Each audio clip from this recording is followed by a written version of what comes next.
Hello everyone. So today we are going to solve this question from numerical analysis.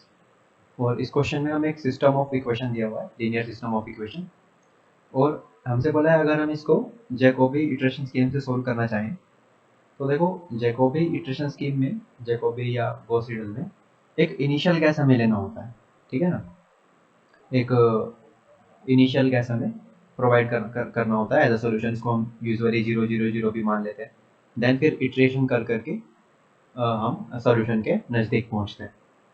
तो ये कहना चाह रहा है कि m और n पर इनमें से क्या कंडीशन हो कि किसी भी इनिशियल वेक्टर के लिए, किसी भी इनिशियल कंडीशन के लिए हम कन्वर्ज कर जाएं सॉल्यूशन में, ठीक है। तो ऐसा हमेशा पॉसिबल नहीं होता है, मतलब कि अगर हम जैकोबी मेथड से कोई system of linear equation solve कर रहे हैं तो ऐसा जरूरी नहीं है कि हर एक इनिशियल कंडीशन के लिए हम क्या कहते हैं कन्वर्ज कर जाएंगे। तो दो कंडीशन है, एक तो देखो सफिशिएंट कंडीशन है, दैट इज कि अगर जो सिस्टम बन रहा है, देखो यहाँ पे जो सिस्टम बन रहा है उसको मैट्रिक्स फॉर्म में लिख लेते हैं 1 2 m -2m n 1 n 2 m 2 m और 1 into x y z equals to 1 2 1, ठीक है ना। ये सिस्टम बन रहा है। तो ये जो मैट्रिक्स है अगर ये डायगनली डोमिनेंट हो, यानी कि इसके डायगनल पे जो एलिमेंट है उसके मॉड्यूलस, उसका मॉड्यूलस, यानी कि अगर a11 है तो a11 का modulus greater than equals to हो, या स्ट्रिक्टली डायगोनल डोमिनेंट होना चाहिए, स्ट्रिक्टली ग्रेटर हो a12 प्लस a13 के मॉड्यूलस से। ऐसे ऐसे ही इसके साथ भी ऐसा हो, इन दोनों के मॉड्यूलस के सम से ये बड़ा हो, और ऐसे ही इन दोनों के मॉड्यूलस के सम से इसका मॉड्यूलस बड़ा हो, ठीक है ना। मॉड्यूलस वैल्यू डायगोनल एलिमेंट्स की बड़ी हो, ठीक है। तो उसको बोलते हैं डायगोनली डोमिनेंट। अगर वो होता है तो जैकोबी और गॉस सीडल दोनों हमेशा कन्वर्ज करते हैं फॉर ऑल इनिशियल कंडीशन। लेकिन अगर मैट्रिक्स डायगोनली डोमिनेंट नहीं है तो इसका मतलब ये नहीं है कि गॉस जैकोबी कन्वर्ज नहीं करेगा, कर भी सकता है, नहीं भी करेगा, वो तब नहीं बोल सकते। लेकिन डायगोनली डोमिनेंट है तब पक्का करेगा। तो इसलिए ये सिर्फ एक सफिशिएंट कंडीशन है, ठीक है ना, कि अगर ये हो रहा है तो कन्वर्ज कर जाएगा, लेकिन अगर ये नहीं हो रहा है तो कन्वर्ज कर भी सकता है, नहीं भी कर सकता। तो अगर हम डायगोनली डोमिनेंट का यहाँ पे सिर्फ इस्तेमाल करें, ठीक है, तो डायगोनली डोमिनेंट का अगर इस्तेमाल करें तो 1 should be greater than 2m का मोड प्लस, मतलब कि 2m का मोड प्लस मोड -2m का मोड, है ना। यहाँ से ये आएगा, और इधर से देखें तो 1 should be greater than n mode n plus mode n, ठीक है। और इधर से देखें तो वही 1 should be greater than 2m mode plus 2m mode. अब हमें ये भी नहीं पता कि ये m और n पॉजिटिव है, नेगेटिव है, ये तो इंटीजर है। तो यहाँ से कुछ कंडीशन खास बन नहीं रही है जिससे हम ये अपने ऑप्शंस को मैच कर सकें। तो ये जो कंडीशन है इससे डायगोनली डोमिनेंट वाली जो कंडीशन है वहाँ से कुछ बन नहीं रहा है खास इस क्वेश्चन में। तो इसका कुछ, इस क्वेश्चन का डायगोनली डोमिनेंट से कोई कोई लेना देना नहीं है, तो हमें कहीं और चलना होगा। तो एक और जो if and only if condition है जैकोबी मेथड के कन्वर्ट करने के लिए, कि जो इटरेटिव मैट्रिक्स जो बनती है, देखो इसमें जैकोबी मेथड में इटरेटिव मैट्रिक्स बनती है डी इनवर्स आर। आर क्या है, आर मैं अभी तुम्हें बता दूंगा क्या है, ठीक है ना।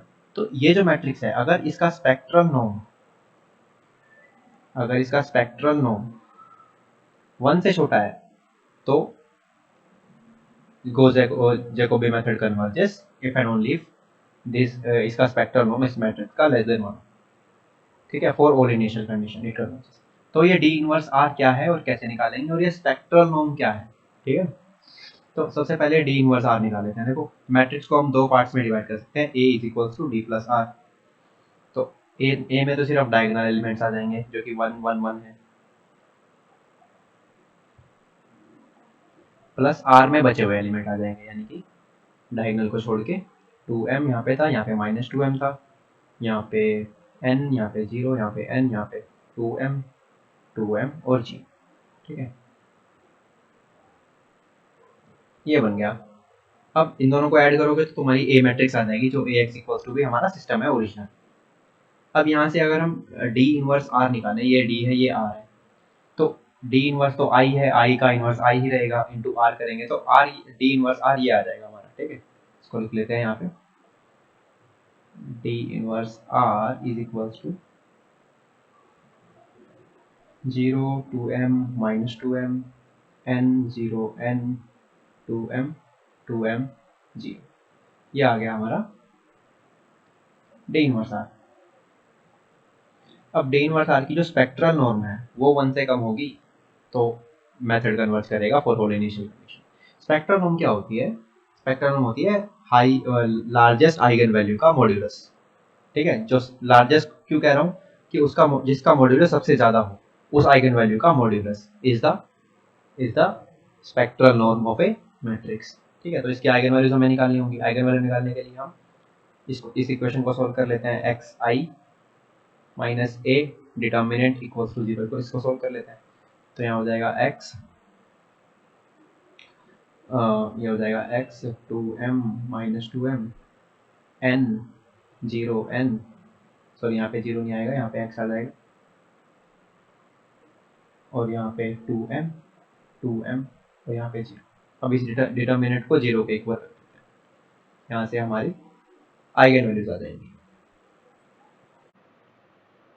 तो यहाँ से कैरेक्टरिस्टिक इक्वेशन आ जाएगी x into x square plus 4m into m minus n equals to 0। ठीक है, और फिर यहाँ से जो आइगन वैल्यूज हैं वो आ जाएंगी 0 और plus minus 2 into under root m into n m minus n। ठीक है, तो ये 3 आइगन वैल्यू हमें मिल गई। अब अगर जैकोबी मेथड को कन्वर्ट करना है तो ये तीनों आइगन वैल्यू का जो मॉड्यूलस है वो 1 से कम होना चाहिए। इसका तो ऑलरेडी 1 से कम है, तो इसका मॉड्यूलस भी 1 से कम होना चाहिए, यानी कि प्लस माइनस को तो मॉड्यूलस को तो फर्क पड़ता नहीं है, तो इसका मतलब under root m into m minus n should be less than 2 into should be less than 1। ठीक है, और इसका मतलब इसको वहाँ भेज सकते हैं, तो ये शुड बी लेस देन 1/2, और अगर इसका स्क्वायर कर दें बोथ साइड तो हमें क्या मिलना चाहिए, m into m minus n should be less then 1/4। तो फाइनली हमें कंडीशन मिल गई कि ये कंडीशन अगर सेटिस्फाई हो रही है तब तो जैकोबी मेथड कन्वर्ट कर रहा है हर इनिशियल कंडीशन के लिए। अगर ये कंडीशन सेटिस्फाई नहीं हो रही है तो नहीं कर रहा। तो हम देख लेते हैं कौन कौन से ऐसे ऑप्शन है जो इसको सेटिस्फाई करेंगे। अब पहला कह रहा है कि m plus n equals to 3।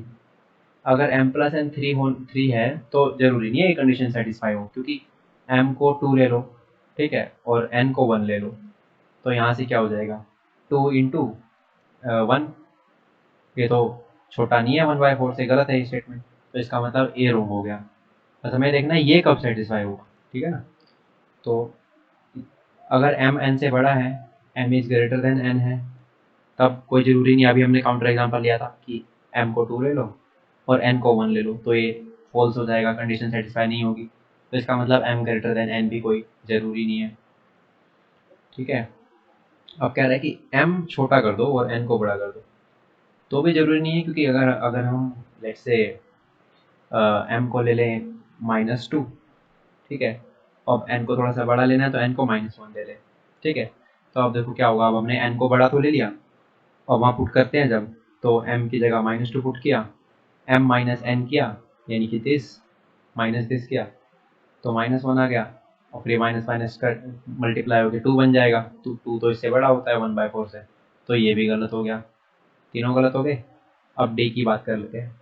D बोल रहा है m इक्वल्स टू n। अब m इक्वल्स टू n जैसे ही पुट किया यहाँ पे बन गया 0, तो सारी आइगन वैल्यू 0 हो गई, और 0 तो 1/4 से छोटा ही होता है।